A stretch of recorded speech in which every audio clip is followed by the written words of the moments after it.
Hai, selamat datang di channel aku, Ratna Indah Channel. Jangan lupa subscribe, like, dan tekan tombol loncengnya.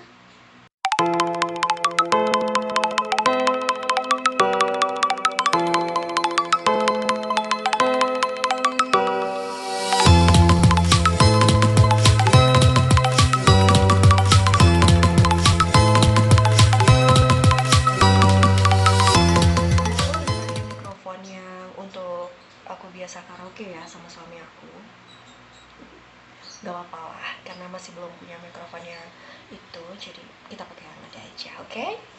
Nah, kembali ke laptop, kita hari ini bakalan bahas kenapa aku lebih milih cicilan rumah daripada ngontrak atau sewa rumah ya.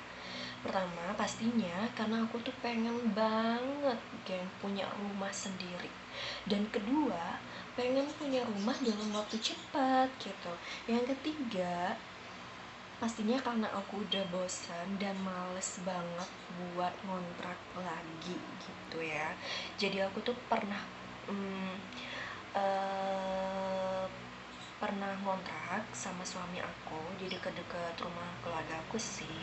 Di deket rumah situ ada tetangga yang nyewain, lumayan murah, tapi tiap tahun tuh naik geng, jadi dari 2,5 juta jadi 3 juta ya. Jadi kita kepikiran jangan-jangan kalau kita nambah tahun depan bakalan naik. Itu salah satunya. Yang kedua, aku tuh kan orang yang super super duper pelit ya, bukan cuma buat orang lain, buat aku sendiri aku juga pelit jadi kalau waktu aku ngontrak itu kan, kalau hujan itu bocor. Jadi ternyata yang harus memperbaiki rumah kontrakan yang bocor itu dari pihak aku dan suami aku gitu. Jadi kalian tahu kan gimana perasaannya, itu bukan rumah aku tapi aku yang harus um, jadi aku ya sedikit kurang ikhlas gitu lah. Jadi kita berpikir daripada uang untuk bayar tahunan itu uh, dibayar kontrakan, lebih baik kita jadiin DP deh gitu.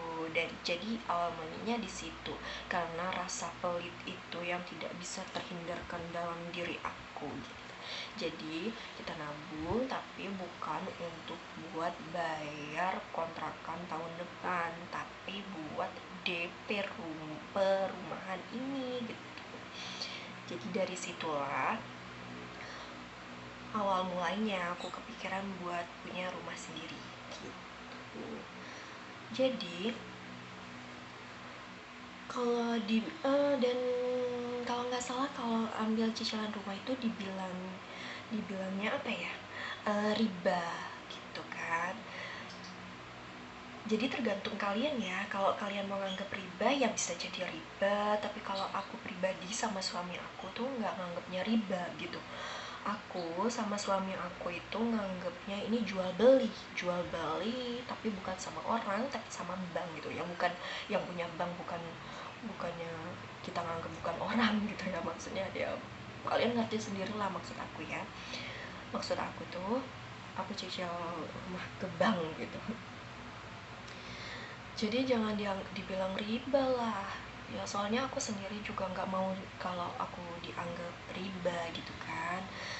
Aku sama suamiku nganggapnya ini jual beli cicilan, karena sebelumnya aku juga banyak sih barang-barang yang aku cicil waktu aku belum kontrak. Pas kontrak itu banyak yang aku cicil, dari kasur, um, kulkas, TV gitu. Jadi banyak lah yang aku cicil. Jadi memang aku itu ratunya cicilan.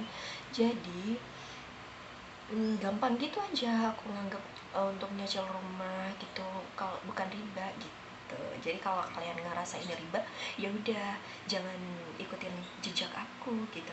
Soalnya cara pandang, cara pikir seseorang itu berbeda gitu ya kan.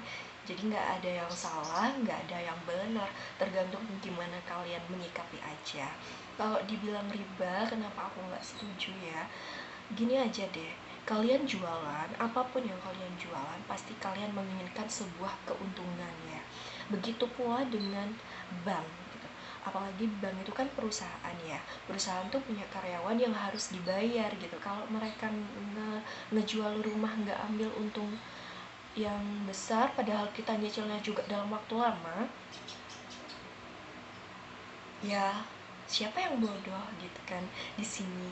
Yang pintar siapa, yang bodoh siapa, itu ya nggak tahu deh. Kalau banknya ngasih cicilan lama tapi ngambil untungnya sedikit gitu, kecuali kalau kalian memang beli tunai, itu nggak kaitannya sama untung-untungan bank ya. Jadi ya kembali situ, kalau kalian memang punya duit banyak, ya silakan kalian beli kontan.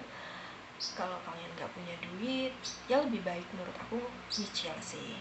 Ya jangan dibilang, kalau aku bilang yang lebih baik nyicil rumah terus aku dibilang aku agen properti, perlu dipertanyakan juga. Yang bilang lebih baik ngontrak dan sewa itu punya usaha sewa dan kontrak gak ya, gitu aja sih.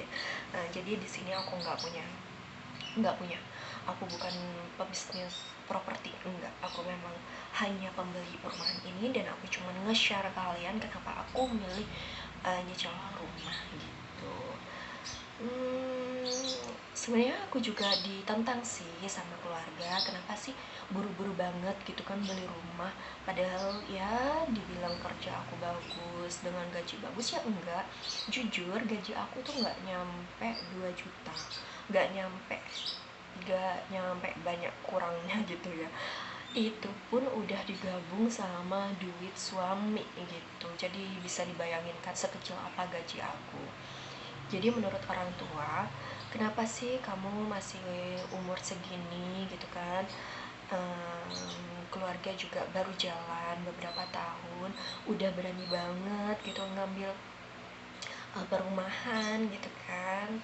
Ya mungkin orang tua aku itu takut gitu gengs, takut apa ya, takut aku kesulitan gitu, pokoknya takut lah keuangan aku tuh berantakan gitu. Ya aku mengerti sih, tapi aku sendiri butuh gitu ya. Dengan kebutuhan ini, dengan keyakinan ini, aku bismillah aja deh, aku daftar untuk ambil perumahan subsidi ini gitu kan. Dengan bismillah aku berusaha. Yang sisanya ya kalau memang aku nggak di approve sama bank, ya aku juga nggak maksa waktu itu. Jadi memang bukan rezeki, ya udah gitu aja. Jadi nggak begitu maksa, dan ternyata memang di approve gitu dan berhasil gitu. Jadi ya rumah ini memang rezeki aku mungkin memang ya. Dan masalah orang tua aku yang nggak ngedukung, mungkin seiringnya berjalan waktu, mungkin awalnya mereka nggak ngedukung, tapi namanya orang tua ya, yang nggak suka melihat kesulitan anaknya, mungkin dalam doa mereka juga nyebutin keselamatan, dipermudah untuk akunya. Jadi alhamdulillah sampai hari ini nggak ada kendala, meskipun ya sering telat 1 hari 2 hari dalam bayar cicilan ini. Itu juga dikarenakan karena gaji aku yang telat dari keuangan kantor, bukan karena kesengajaan aku gitu. Selain itu nggak ada kendala, dan aku bersyukur banget. Dan tanpa doa orang tua pastinya nggak akan terjadi seperti ini gitu. Jadi kalau dibilang, kembali lagi, kalau dibilang ambil perumahan tuh cenderung riba lah, merugikan lah, atau apa, menurut saya tergantung Anda menjalaninya. Kalau Anda mengatur keuangan Anda dengan baik, atau kalian itu sudah prepare ya. Misalnya gini, aku tuh waktu aku ambil perumahan, aku memang itu rajinnya ambil cicilan.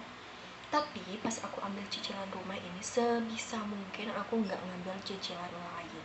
Jadi gitu, jadi sudah beban kita berfokus di situ, di cicilan itu, sisanya kita menyesuaikan seperti pengeluaran rutin, pengeluaran tidak rutin itu menyesuaikan gitu. Jadi kalau kalian pengen tahu gimana aku mengatur keuangan aku, komen di bawah biar aku nanti bikin aku share gimana aku mengelola keuangan aku dengan gaji yang minim gitu. Nah, kita lanjut ke pembahasan sebelumnya. Jadi ya itu alasan aku kenapa aku ambil cicilan rumah gitu ya. Tapi kembali lagi, aku nggak maksa kalian untuk ikut-ikutan ambil cicilan rumah, karena aku tahu nggak semua orang bisa ngatur keuangannya seperti aku, nggak semua orang seberuntung aku. Jadi aku cuma ngasih pandangan sama kalian, ini loh aku dengan gaji aku yang minim ini, aku bisa ambil perumahan dan aku berhasil hidup lebih dari 1 tahunan mencicil ini. Dan ya mungkin di umur sekitar 40-an ini udah lunas ya saat anak aku sudah besar gitu. Ya, aku di sini tuh punya anak satu dari pernikahan aku, punya anak satu dan aku di sini tinggal 4 orang. Di rumah ini tinggal 4 orang. Jadi ibu mertua aku tinggal maksudnya ibu mertua aku tinggal bareng aku ya, gengs gitu. Kalau kalian bertanya-tanya cukup nggak sih gaji, katanya gajinya kecil tapi ambil perumahan dan ternyata punya anak dan ibu mertuanya juga ikut.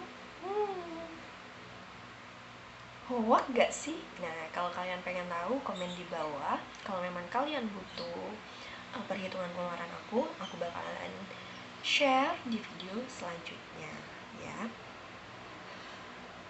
Nah, gitu, cukup sekian mungkin ya dari curhatan aku kenapa aku pilih beli perumahan dan nggak ngontrak lagi. Jadi mudah-mudahan kalian sudah mengerti dari isi kenapa aku ambil perumahan gitu ya. Jadi kalau memang video ini menurut kalian nggak guna banget, tolong di jangan dikomentarin jahat atau apa, karena ini memang video aku yang pertama yang lumayan niat gitu ya, lumayan niat karena sebelumnya aku cuma nge-share video yang gak jelas di channel aku ini. Jadi aku mohon dukungannya, support kalian semua yang udah nonton video ini, jangan bosan-bosan nonton video aku, subscribe ya, untuk ya biar channel ini bisa berkembang dan keluarga aku bisa berkembang juga dengan seiringnya berkembangnya channel ini. Sekali lagi cukup sekian mungkin dari aku. Bye bye.